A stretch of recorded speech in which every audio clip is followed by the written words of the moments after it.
Namaste. To go around the world, we need different means of transport because the world is so big.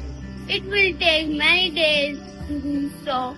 Today on World Public Transport Day, we are going to tell you about some of means of transport which are used by the public.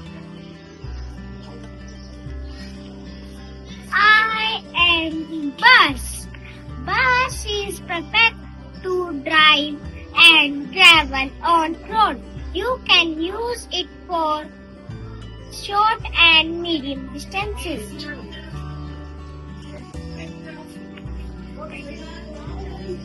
Row a boat. Row a boat.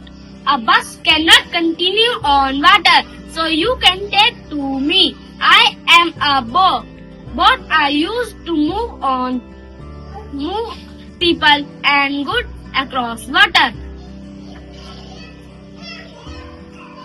Over the mountains, over the plains, over the rivers, here comes a train. Now let's take a ride on train. Train moves on track. At first, train goes very slow, but then it moves at a very fast speed.